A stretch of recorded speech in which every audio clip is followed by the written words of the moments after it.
Shabbat Shalom. Aquí estamos nuevamente transmitiendo para ustedes desde los montes del Valle de Curacaví en Chile, su servidor Osvaldo Calderón.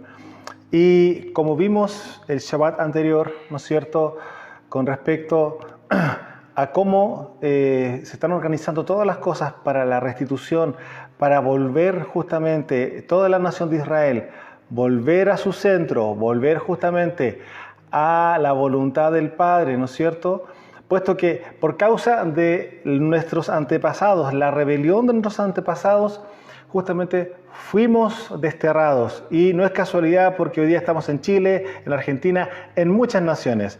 Nuestra nación ha sufrido por varios siglos varias deportaciones o varios destierros, que literalmente viene siendo eso. ¿Y a causa de qué? A causa de la rebeldía, a causa de no caminar en la voluntad del Padre, que son sus mandamientos, que es la Torá.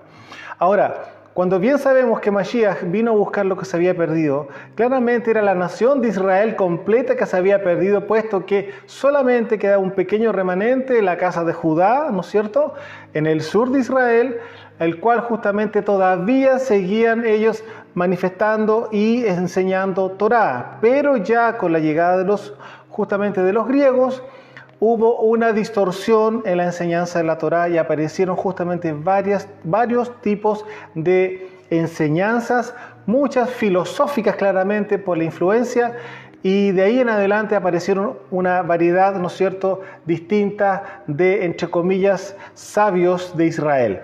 Bueno, para poder llegar a ser un maestro, ¿no es cierto?, de la Torá, para la época tenían que haber discípulos, ¿no es cierto? Tenían que haber lo que se conoce como talmidim.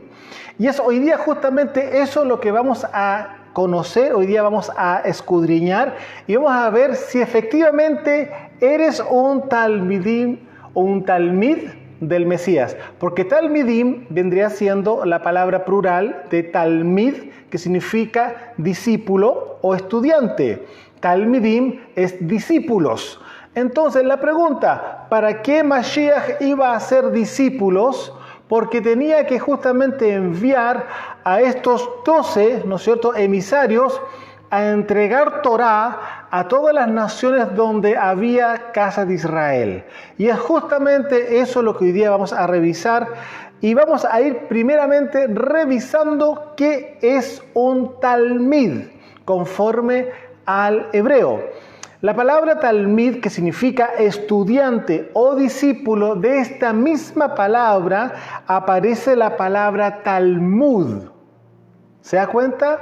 De la palabra talmid, que es estudiante o bien discípulo, aparece la palabra Talmud, que significa estudio. ¿Ya?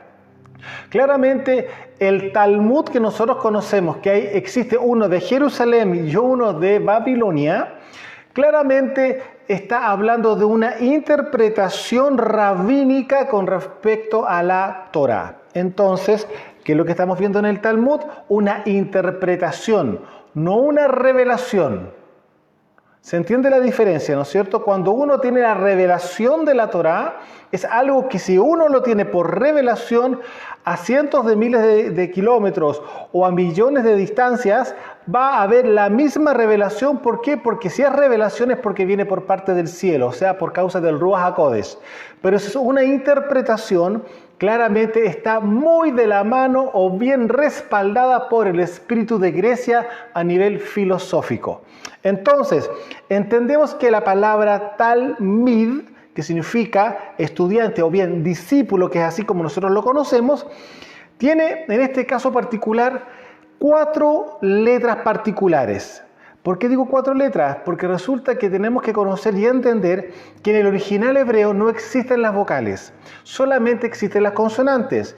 Recordemos que el nombre del Padre tiene 4 letras. Esas 4 letras también corresponden a los 4 puntos cardinales, puesto que de Él, Él es el creador de los cielos y de la tierra. Por lo tanto, el número 4 que está dentro de su nombre también obedece a los 4 puntos cardinales. Ahora, en este caso particular, muy curiosamente, la palabra talmid también corresponde a 4 letras. Y cada una de esas letras en el palo hebreo también tiene un significado. claramente, porque sabemos que el origen justamente del hebreo moderno que hoy tenemos, que tiene vocales, ha sido por un proceso de años y años y años y años para poder incorporar las vocales dentro de la cultura y dentro de los escritos, puesto que en algún instante, por causa de las deportaciones, por causa de los destierros, el idioma corrió el riesgo de perderse, por causa de estar en Babilonia, en Asiria, etcétera, etcétera, etcétera, por muchos años. Recordemos que solamente la deportación de Babilonia fueron 70 años, o sea, ¿nacieron generaciones en Babilonia? Sí. ¿Y qué tenían que hablar? Claramente hablaban hebreo en la casa, pero el idioma, ¿no es cierto?, de Irak que había en la época, que también era un idioma semítico, obviamente los iba a absorber, puesto que ellos estaban viviendo en ese territorio. Entonces, tenemos que entender que sí, efectivamente, el hebreo sufrió un rasguño, por decirlo de alguna manera, para desaparecer, pero nunca desapareció, puesto que es el idioma Kadosh. Entonces, vamos a ver qué es lo que ocurre con la palabra Talmid en el paleohebreo, o sea, tal cual como fue escrito en el principio, y tomando en cuenta una cosa, que hace 2000 años atrás tampoco existían las vocales dentro del idioma hebreo.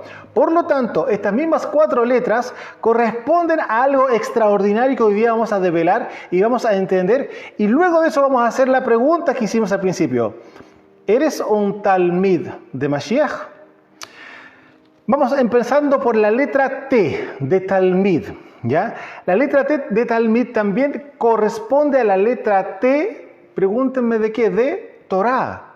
La misma letra al inicio del discípulo, o decir, Talmid y Torah. Ahora, la primera letra es una Tav, ya que es la letra T, es una letra Tav. Se representa con una cruz y significa claramente pacto o acuerdo. Es también la primera letra claramente de la Torah. Entonces, cuando hablamos de la palabra Talmid, estamos hablando claramente de una letra Tav, ¿no es cierto? Y que esa letra Tav significa pacto, ¿ya? Ahora, la segunda letra corresponde a una L o a una Lamed, ¿ya? Y esta letra en el paleohebreo se representaba con un cayado de pastor, o sea, como una vara, lo cual significaba autoridad o yugo, ¿ya? No sé si les recuerda cuando dijo Mashiach, mi yugo es fácil y ligera mi carga.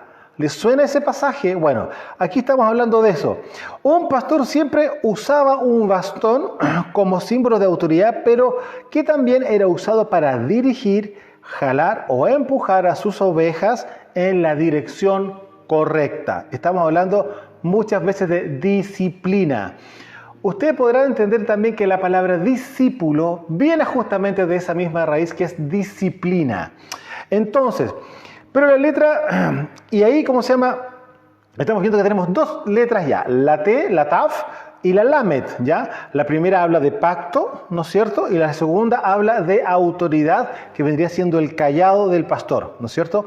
Luego de Talmid, ahora viene la letra M, que se pronuncia Mem en el hebreo, y significan, y también se dibujaban como olas del mar. Eran como una M con otra montañita más. Eran como 3 montañitas. Así se escribía la Mem, ¿ya? Y resulta que claramente corresponden a aguas, ¿ya? A aguas. O sea, cuando hablamos de Mem es también aguas. Ahora, es muy interesante ver de que también dentro de la palabra antigua, mem, ¿ya? No solo significaba agua, sino que era también conectada con la palabra ma'em, que significa madre. De ahí viene la palabra mamá, ¿ya? Madre. Siendo que esta letra es relacionada con agua y con madre, también esto se está relacionada con el vientre de la madre, donde se desarrollan los seres humanos. Usted se podrá dar cuenta y usted podrá analizar que todos nosotros hemos nacido dentro del agua. ¿Se ha dado cuenta de eso? Y muy curiosamente el agua representa la palabra también. Entonces, vuelvo a repetir y a conectar acá. También está relacionada con el vientre de una madre donde se desarrolla el bebé en agua y esa agua fluye al tiempo del nacimiento. No sé si les suena nacer de nuevo. Bueno, tenemos la Tav, tenemos la Lamed, tenemos la Mem y terminamos con la D, Talmid, ¿ya? Recordemos que no estamos hablando de las vocales, la A y la I, estamos hablando solamente de las 4 consonantes que encierran el nombre Talmid. Y la letra D es la letra Dalet, ¿ya? Y en el hebreo moderno también significa puerta, ¿ya? Pero la palabra original de la palabra puerta, no al hebreo moderno, era Delet, ¿ya?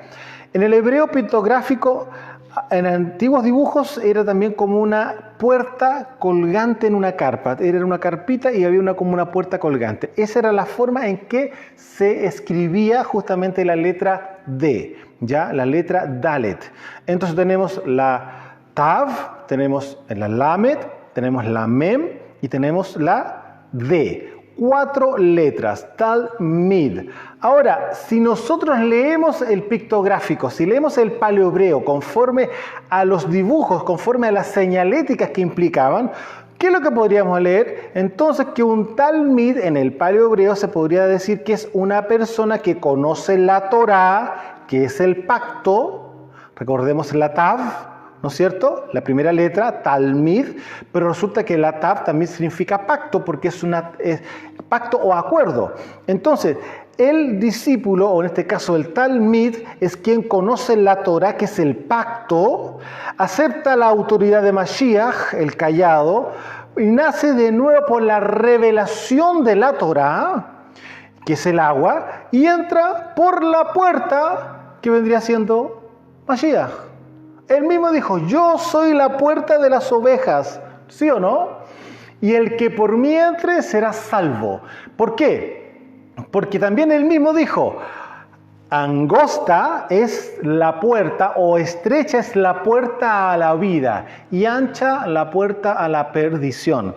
Entonces, usted se podrá dar cuenta que cuando nosotros entendemos que Mashiach es la Torá viviente y él se hace llamar la puerta y dice que la puerta es estrecha, ¿eso qué quiere decir? Que la Torá es algo que justamente me va a dejar entrar solamente si yo entiendo y conozco justamente sus códigos, en este caso sus mandamientos.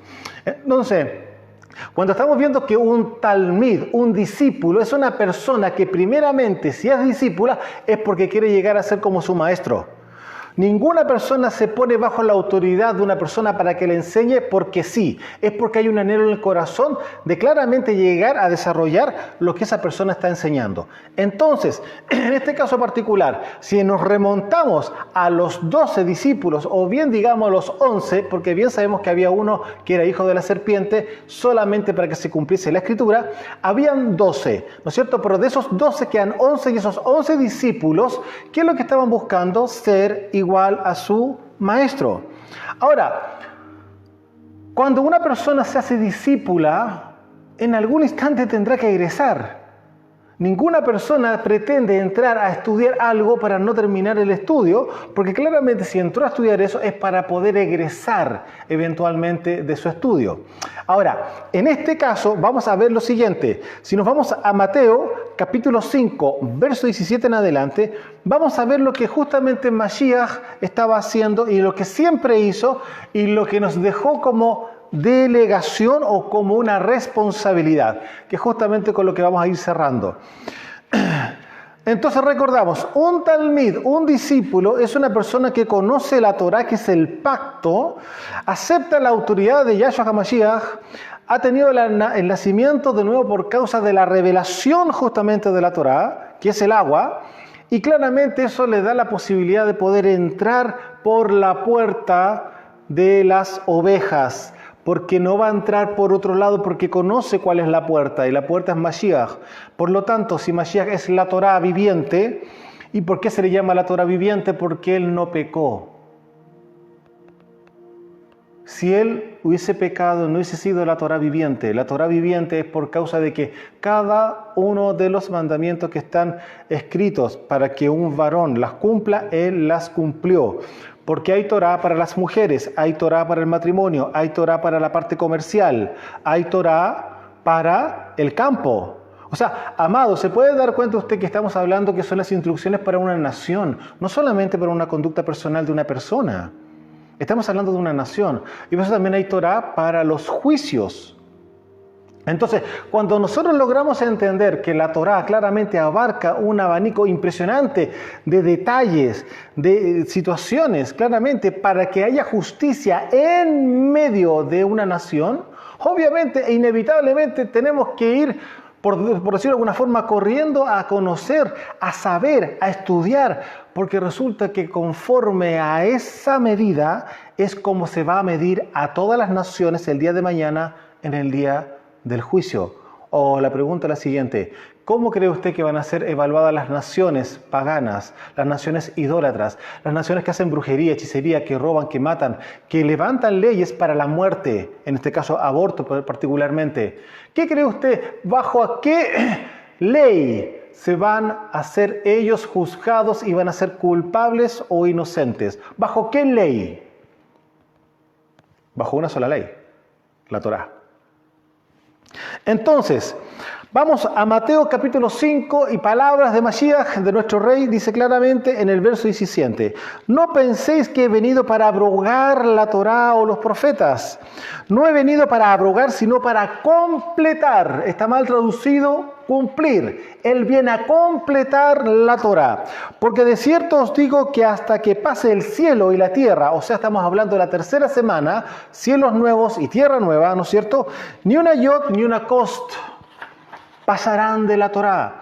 Cuando habla de una yod y una cost, la yod es una comita dentro de todo el alefato hebreo. La yod, que viene siendo la primera letra del nombre del Padre, yod, hei, bat, hei, la primera letra que tiene el nombre del Padre es como una coma, ¿ya? Pero la cost es como una espinita que es la más pequeña o el más pequeño, por decirlo de alguna forma, el puntito es una espinita que va puesta dentro de las letras. O sea, es la parte más pequeña de una letra de la Torá. Entonces, la yod es una comita, que es la pequeña letra de todas las letras, pero la cosa es una espinita que va dentro de una de las letras para justamente poder darle la entonación y poder darle el significado a la palabra. Estamos hablando de ese tipo de cosas. Ni una yod ni una cos pasará de la Torá hasta que todo se haya cumplido. ¿Usted entenderá cuándo se va a cumplir eso? Al término de esta segunda semana en la cual estamos todavía viviendo. Cuando entremos ya a la época del milenio, la pregunta, ¿cómo vamos a llegar al milenio? Rab Shaul ya lo dijo, ya lo reveló. Seremos transformados en un abrir y cerrar de ojos y seremos conocidos como fuimos conocidos desde un principio. Por lo tanto, Torá va a estar dentro de nosotros. ¿Por qué? Porque no va a haber pecado. No va a haber impureza, no va a haber nada que nos contamine. Por lo tanto, vamos a caminar en la voluntad del Padre en forma natural, ni siquiera aprendiéndonos nosotros el tema. ¿Por qué? Porque nosotros ya lo habremos sabido, porque va a estar impreso en nuestro ruaj, en nuestro espíritu. Entonces, hasta que todo se haya cumplido. Verso 19. De manera que cualquiera que quebrante uno de estos mandamientos muy pequeños, y así enseña a los hombres, muy pequeño será llamado en el reino de Yahweh. Mas cualquiera que los haga o los lleve por práctica, ¿no es cierto?, y los enseñe, este será llamado grande en el reino de Yahweh. Continúo, porque os digo que si vuestra justicia no fuere mayor que de los maestros de la Torá, o sea, los escribas, y de los perushim, o sea, los fariseos, no entraréis en el reino de Yahweh. ¿Por qué? Porque lo que estaban enseñando en esa época ya era Talmud, o sea, las tradiciones de los ancianos. No era particularmente Torá, sino que la Torá ya la habían torcido. Usted tiene que revisar Mateo 23, por favor. Entonces, ¿qué es lo que ocurre? En este caso particular está diciendo claramente que la justicia que estaba siendo implementada para Israel a través de los fariseos, los perushim, y también de los escribas o los maestros de la Torá, no calificaban a nivel de la justicia que la Torá tenía, la cual era pura. ¿Por qué? Porque viene del corazón del Padre. No pasa por el filtro de la mente filosófica de los hombres. Se puede dar cuenta a lo que nosotros conocemos hoy día como Talmud, ¿ya? Ahora, ¿quién puede solamente hacer algún tipo de reforma a la constitución de la nación? Es el rey. Y en este caso usted se podrá dar cuenta en el capítulo 5 de Mateo, justamente Mateo capítulo 5, 6 y 7, usted va dándose cuenta cómo va reformando y reformando, llevándolos a niveles de excelencia en la santidad y en la justicia, todos varios pasajes, varios versículos, o por decirlo, varias leyes que estaban en el pasado. Él mismo dijo, ustedes oyeron que, yo les digo. Ustedes oyeron que, yo les digo. Cuando él está diciendo eso, está elevando justamente a los niveles de pureza y santidad a imagen y semejanza al Padre. Puesto que el Padre entregó una vara para que justamente la nación se pudiera ordenar, pero ahora llegaba un nuevo nivel en el cual justamente él mismo, encarnado como Mashiach, vino justamente a reformar. El único que puede hacer reformas a la Torá es el que entregó la Torá. Ahora, si nosotros nos damos cuenta que dice claramente en el verso 20, porque os digo que si vuestra justicia no fuere mayor que la de los maestros de la Torá y los perushim, no entraréis en el reino de Yahweh. Ahora, ¿qué fue lo que Mashiach le dijo justamente a Nicodemo para poder entrar en el reino? Ustedes ya lo saben. Juan capítulo 3, verso 3. Y respondió Yahshua y le dijo, de cierto te digo, que el que no naciere de nuevo no puede ver el reino de Yahweh. Verso 4. Nicodemo le dijo, ¿cómo puede un hombre nacer siendo viejo? ¿Puede acaso entrar por segunda vez en el vientre de su madre y nacer? Respondió Yahshua. Imagínense la pregunta que le está haciendo Nicodemo. Algo tan básico y algo tan ilógico, tan infantil su razonamiento, y viene que le dice justamente Mashiach, dice, de cierto digo que el que no naciere del agua y del ruach no puede entrar en el reino de Yahweh. Y el nacer del agua y del ruach, bien nosotros sabemos que está en Ezequiel 36, y vamos rápido, de Ezequiel 36, verso 25 en adelante, dice así, promesa del ruach HaKodesh, esparciré sobre vosotros agua limpia, y seréis limpiados de todas vuestras inmundicias, y de todos vuestros ídolos os limpiaré. O sea, de todo el mundo donde estábamos todos nosotros, e Israel todavía sigue estando ahí, inclusive muchos están todavía ahí y tienen que ser rescatados, tienen que ser sacados de ahí, y muchos tienen que ser sacados de la religión, y ustedes bien lo saben, y tenemos que predicarles justamente a nuestros hermanos de la casa de Judá, que aún todavía no han querido conocer y reconocer a Mashiach por causa de la infectación que tienen a nivel talmúdico, por causa de los rabinos torcidos de los hijos de la serpiente, y lo digo con sus letras porque así está escrito. Ahora, dice acá claramente en el verso 26, vuelvo a leer, esparciré, Ezequiel 36, verso 25, esparciré sobre vosotros agua limpia y seréis limpiados de todas vuestras inmundicias y de todos vuestros ídolos os limpiaré. Os daré corazón nuevo y pondré ruaj nuevo dentro de vosotros y quitaré de vuestra carne el corazón de piedra y os daré un corazón de carne. 27. Y pondré dentro de vosotros mi ruaj y haré que andéis en mis estatutos y guardéis mis preceptos y los pongáis por obra. Por lo tanto, cuando viene Mashiach, viene a producir toda esta reforma, no solamente a elevar la Torá a un nuevo nivel, sino que también a darnos justamente la promesa del Padre. ¿Para qué? Para que podamos caminar justamente en la Torá. Muchos del pasado sí, se esforzaron y fueron justos delante del Padre, pero muchos más no alcanzaron la medida.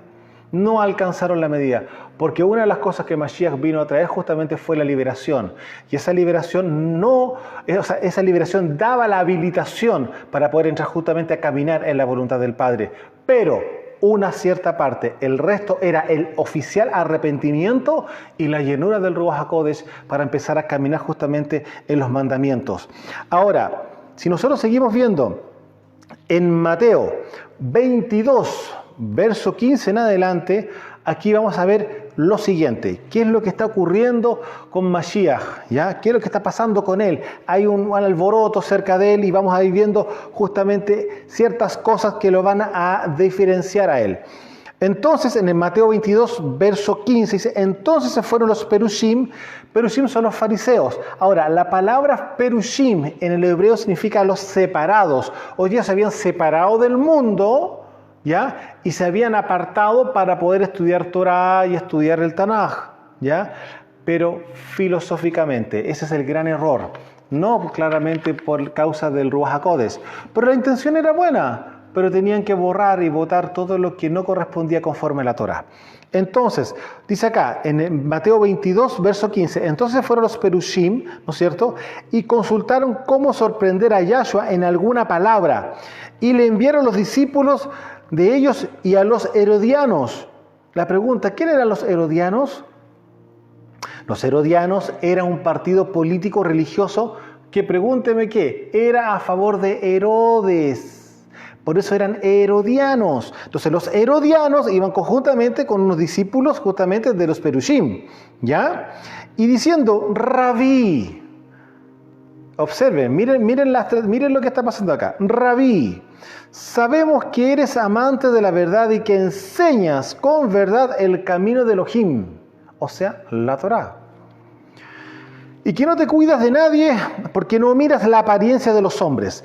Dinos pues, ¿qué te parece? ¿Permite la Torá dar tributo, o es decir, pagar impuestos al emperador romano o no? Usted, si ha leído la Torá, se podrá dar cuenta que esta es una pregunta muy capciosa, muy traicionera, queriéndolo hacer que tropiece, etcétera, etcétera, etcétera. O sea, ¿dónde está escrito en la Torá que no se le puede dar tributo, no se le puede dar los impuestos al emperador romano? Pues se puede entender que eso no existe en la Torá, ¿no es cierto? Pero conforme a la pregunta viene la respuesta de sabiduría, porque claramente a un nivel de exigencia una respuesta tiene que ser aún mayor todavía para poder aplacar justamente este tipo de comentarios. Miren lo que vuelvo a repetir. ¿Permite la Torá dar tributo, es decir, pagar impuestos al emperador romano o no? Pero Yahshua, conociendo la malicia de ellos, les dijo, ¿por qué me tentáis, hipócritas? O sea, él no, al tiro los descubrió, ¿ya? Mostradme la moneda del tributo. Y ellos le presentaron un denario. Entonces les dijo, ¿de quién es esta imagen y la inscripción? Ustedes conocen, ¿no es cierto?, este pasaje. Le dijeron, del emperador. Y les dijo, dad al emperador lo que es del emperador y dad a Yahweh lo que es de Yahweh. Entonces ustedes se podrán dar cuenta que aquí ya lo están reconociendo primeramente en su sabiduría y también le tienen puesto ya, lo han calificado como un rabí, como un maestro. ¿De qué? De la Torá. Entonces, Mashiach es maestro de la Torá, sí. Y sus discípulos, sus talmidim, ¿quiénes son? Estudiantes de la Torá. ¿Se puede dar cuenta? Ellos son estudiantes de la Torá. Y resulta que acá viene otro ataque. Ustedes sigan el mismo capítulo de Mateo y ahora vaya al verso 34. Estamos en Mateo 22, si es que no me equivoco, ¿sí? Mateo 22, ¿no es cierto? Vamos al verso 34. Entre medio hay otro tipo de conversaciones, ¿no es cierto?, donde aparecen los saduceos también, pero aquí vamos a irnos al verso 34 en adelante, dice acá. Entonces los perushim, los fariseos, ¿no es cierto?, los apartados, oyeron que le había hecho callar a los saduceos, a los seduquim. Seduquim, los saduceos, la palabra seduquim viene de la palabra sadik, y sadik es justo. Entonces los saduquim vendrían siendo los justos, ellos se hacían llamar justos. ¿Por qué? Porque los saduceos, o en este caso los saduquim, era la casta religiosa que estaba a cargo del templo. Por lo tanto, ellos tenían que sí tener un conocimiento y un manejo de la Torá para poder, escuche bien esto, para poder hacer pagar los pecados, porque recuerde que los pecados, cuando la persona transgredía la Torá, tenía que venir con una ofrenda para justamente limpiar su pecado. Entonces ellos tenían que conocer muy bien la Torá para poder cobrar conforme al pecado que la persona venía a declarar, ¿ya? Se juntaron a una entre, entonces, ¿no es cierto?, los fariseos y los saduceos, ¿no es cierto? Y uno de ellos, intérprete de la Torá, preguntó para tentarle otra vez, diciendo, Rabí, otra vez, maestro, ¿Cuál es el gran mandamiento de la Torá? Yahshua le dijo, amarás a Yahweh tu Elohim con todo tu corazón y con toda tu alma y con todas tus fuerzas. Y este es el primer y grande mitzvah. Y el segundo es semejante, amarás a tu prójimo como a ti mismo. De estos dos mitzvot depende toda la Torá y los profetas. Aquí hay una cosa, tenemos que tener sumamente claro que Mashiach también es llamado Rabí y es maestro de ¿qué? De la Torá. Por lo tanto, si tiene sus discípulos, vuelvo a repetir, es porque ellos están aprendiendo Torá. ¿Ya? Capítulo 28 de Mateo, y yo creo que aquí esto es un pasaje muy conocido, y quiero que vayamos abriendo un poco el entendimiento, porque justamente la pregunta que hicimos al principio, ¿usted es Talmid de Mashiach? ¿Usted es discípulo de Mashiach? Porque si no es discípulo de Mashiach, tiene la posibilidad de arrepentirse de sus pecados, abrir su corazón y recibirlo como su Señor y Salvador, y empezar a ser instruido en la Torá que Mashiach enseñó. Entonces, Mateo 28, verso 16. Pero los 11 Talmidim se fueron a Galilea, al monte donde Yahshua les había ordenado. Y cuando le vieron, le adoraron. Pero algunos dudaban. Y Yahshua se acercó y les habló diciendo, toda autoridad me es dada en el cielo y en la tierra, por tanto, id y haced Talmidim en todas las naciones. O sea, hagan discípulos ¿de qué? De la Torá. ¿De qué tipo de discípulos va a ser? Ahora, vuelvo a repetir. Toda autoridad me es dada en el cielo y en la tierra, por tanto, id y haced Talmidim en todas las naciones, sumergiéndolos en mi nombre, enseñándoles que guarden todas las cosas que les he mandado. ¿Qué vendría siendo? Torá. Ahora, cuando ya el maestro ve que sus discípulos están listos para que ellos sean transformados en maestros, por eso ellos pueden hacer discípulos. Un discípulo no puede hacer otro discípulo. ¿Se entiende? Un discípulo tiene que egresar para llegar a ser maestro, para recién ahí poder hacer discípulos. Por lo tanto, cuando estamos viendo acá, dice acá, toda autoridad me es dada en los cielos y en la tierra, por tanto, id y haced Talmidim en todas las naciones, es porque ellos ya habían sido aprobados como maestros de la Torá. Los 12, en este caso los 11 que estaban vivos, claramente eran maestros de la Torá y habían sido enseñados ¿por quién? Por el maestro de los maestros, que era Yahshua HaMashiach. Por lo tanto, cuando usted se puede dar cuenta que se encuentra con Rav Shaul, que era justamente un fariseo, por eso él dice, este es mi vaso escogido, porque vamos a sacar toda la religión que tiene, vamos a limpiar, vamos a sacarle todas las cosas que no corresponden, vamos a sacar el Talmud, vamos a sacar toda la tradición rabínica y vamos a dejarlo solamente con la Torá que él ya conoce, pero se la vamos a hacer vida. Por eso es tan importante para Mashiach justamente Rav Shaul, que vendría siendo como un reemplazo, por decirlo de alguna forma, de entre los 12. Bien sabemos que había un hijo de la serpiente que tenía que salir justamente del grupo, pero lo reemplazaron por Esteban. Esteban, el pobre, duró muy poquito, lo matan al poco tiempo y las ropas de Esteban caen a los pies de Rav Shaul. ¿Se dan cuenta? Revisen por favor Hechos capítulo 8. Las ropas de Esteban, él ya estaba muerto, caen a los pies de Rav Shaul y él estaba probando que estaban matando a estos de la secta del camino, ¿ya? Pero sin embargo, muy curiosamente, yo lo que veo ahí hay una impartición del Ruach, dejando claro que este es el escogido. A los pies de él está la ropa de un mártir de Mashiach. Entonces, Rav Shaul, cuando va camino a Damasco, supuestamente a capturar y a desolar todas las regiones donde habían discípulos de Mashiach, él se encuentra con el Rey de Reyes y Señor de Señores cara a cara y cambia su forma de ver las cosas, porque en un instante, en un abrir y cerrar de ojos literalmente para él, por eso también él lo dice, en un abrir y cerrar de ojos para él, claramente se iluminó toda la Torá. Se iluminó toda la Torá, porque la Torá viviente le estaba hablando. Entonces, ¿qué fue lo que dijo? A ver, ¿quién me está hablando? No, Señor, ¿qué quieres que haga? ¿Se pueden dar cuenta cómo su corazón cambió de forma instantánea? Señor, ¿qué quieres que haga? Y ustedes conocen la historia, las direcciones para que fuera justamente a trabajar en su obra. Traer justamente a la casa de Israel, que estaba esparcida en todas las naciones, de vuelta a casa espiritual, a la Torá.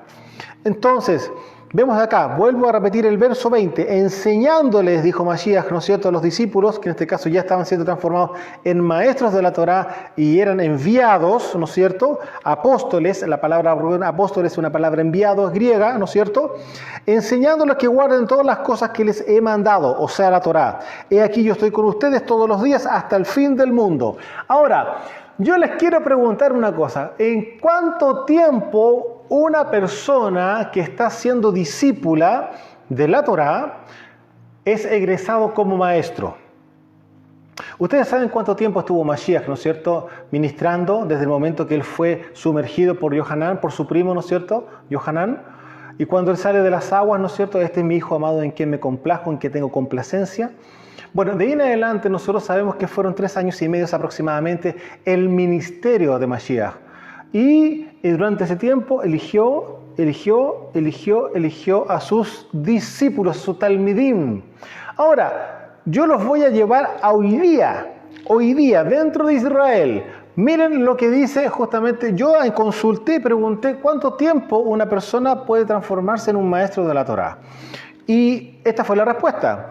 Hoy por hoy, la preparación de un rabino incluye una carrera profesional en cualquier área, estudios judaicos en una yeshivá. ¿Y qué es una yeshivá? La yeshivá es un centro de estudios, pero la palabra yeshivá corresponde estar sentado. Eso significa yeshivá, estar sentado, o sea, estar en reunión. Eso implica la palabra yeshivá, pero la yeshivá corresponde a un centro de estudios de la Torá y también del Talmud. Eso hay que tenerlo más claro porque eso es lo que hoy día todavía sigue estando vigente. Entonces, dice así, estudios judaicos en una yeshivá durante unos 3 años y medio. A ver, sí, efectivamente, dice, durante unos 3 años y medio, un examen de psicoconducta, 1 año de servicio al lado de un rabino en ejercicio y de manera ineludible estar casado para poder ejercer funciones en una sinagoga. Ahora, pregunto, aparte de estar escuchando Torá, aparte de ser instruidos en Torá, ¿acaso no estaban justamente al servicio de un rabino como Mashiach, ¿no es cierto?, durante esos mismos 3 años y medio? O sea, ellos no hicieron 1 año con un rabino como lo hacen hoy día. Estuvieron 3 años y medio viendo y caminando con Mashiach, con su rabí, ¿no es cierto?, no solamente oyendo Torá y aprendiendo Torá, sino que también viendo cómo Mashiach hacía las señales que iban a seguir a aquellos que creyeran en su nombre. O sea, deshaciendo las obras del diablo, rompiendo el yugo, abriendo cárceles, sacando de prisiones, etcétera, etcétera, etcétera. Todo lo que Mashiach hizo, sus discípulos también fueron claramente delegados para hacer exactamente lo mismo. Sin contar que claramente ellos sí estaban enseñando Torá para que pudieran llegar al arrepentimiento con ese mensaje y se volvieran claramente a la voluntad del Creador del universo, su Elohim, Yahweh Sebaot. Ahora, si estamos dándonos cuenta que hoy día sigue un mismo régimen de tiempo, es lo más extraordinario que Mashiach hizo con sus discípulos, hoy día dentro de Israel sigue operando el mismo tiempo de educación para que una persona pueda egresar a los 3 años y medio como maestro. Por lo tanto, nos podemos dar cuenta que cuando Mashiach le dice ir y hacer discípulos en todas las naciones, claramente es porque ellos ya estaban calificados para poder extender la Torá, extender la palabra, y a eso colocarle claramente que quien se las enseñó fue justamente Mashiach ben David, quien ya había estado en medio de ellos y se había cumplido la profecía mesiánica. Ahora, vamos a irnos a Apocalipsis capítulo 22, verso 14 para ir terminando. Y aquí vamos a ver claramente cuál es el requerimiento en el fin de los tiempos, estamos hablando de Apocalipsis, ¿no es cierto?, para quienes caminan en Torá y que han sido justamente talmid de Mashiach, para todo aquel que ha sido talmid de Mashiach, para aquellos que son talmidim de Mashiach, o sea, están estudiando Torah, claramente hay algo que está escrito acá. Y recuerden que si usted está revisando su Reina Valera, van a ver muchas palabras que no han coincidido con lo que nosotros tenemos acá, porque usted bien sabe que nosotros nos apoyamos con la Biblia Kadosh israelita mesiánica. Por lo tanto, las palabras originales del hebreo, traducidas originalmente como corresponde, van a distar claramente en algunas proporciones con lo que usted tiene en Reina Valera. Vamos a Apocalipsis 22, verso 14. Dice así: bendecidos son los que guardan la Torá. A usted puede que le parezcan bienaventurado el que guarda sus ropas, ¿no es cierto? Bueno, bendecidos son los que guardan la Torá para que así tengan derecho de comer el árbol de la vida y para entrar por las puertas de la ciudad, la nueva ciudad de Jerusalén. Entonces la pregunta es la siguiente: ¿quiénes son los que van a entrar por las puertas de la ciudad?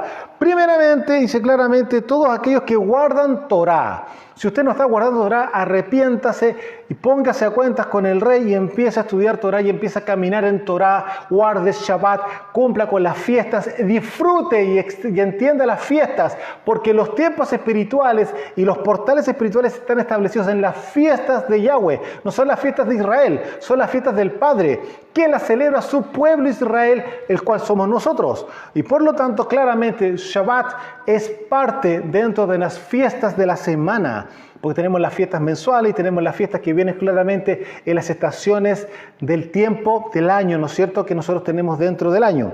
Ahora, dice acá: bendecidos son los que guardan la Torá para que así tengan derecho de comer del árbol de la vida, ¿ya? Y para entrar por las puertas de la ciudad. Ahora, vamos a ver quiénes son los que van a entrar por la puerta de la ciudad, y eso usted lo va a ver en el capítulo anterior, en Apocalipsis 21, verso 10 en adelante. Leo de la siguiente manera: y me llevó en el Ruach a un monte grande y alto, y me mostró la ciudad Kadosh, Jerusalén, que descendía del cielo de Yahweh, teniendo la Shejiná de Yahweh. Y su fulgor era como una joya cuyo precio es inestimable, como un diamante tan claro como un cristal. Tenía un muro grande y alto con 12 puertas, y en las 12 puertas 12 malajim, 12 ángeles, y nombres inscritos que son de las 12 tribus de los hijos de Israel. Al oriente 3 puertas, al norte 3 puertas, al sur 3 puertas, al occidente 3 puertas. Y el muro de la ciudad tenía 12 cimientos, y sobre ellos los nombres de los 12 emisarios del Cordero. Entonces, si usted quiere entrar por las puertas de la ciudad de Jerusalén, usted claramente sí o sí tiene que ser parte de la casa de Israel. O sea, usted pertenece a una de las 12 tribus de Israel. Y para poder llegar a entrar a una de estas puertas, claramente anteriormente usted debió haber caminado en Torá. ¿Por qué? Porque si usted es un discípulo, es un talmidim, es un talmid de Mashiach, entonces por lo tanto usted tiene su entrada asegurada. Porque la única manera en que usted sea santo, usted sea justo y usted camine en pureza, es caminando en la voluntad del Padre, que es su Torá. Amados, desde Chile, desde los montes de Curacaví, su servidor Osvaldo Calderón, Shabbat Shalom.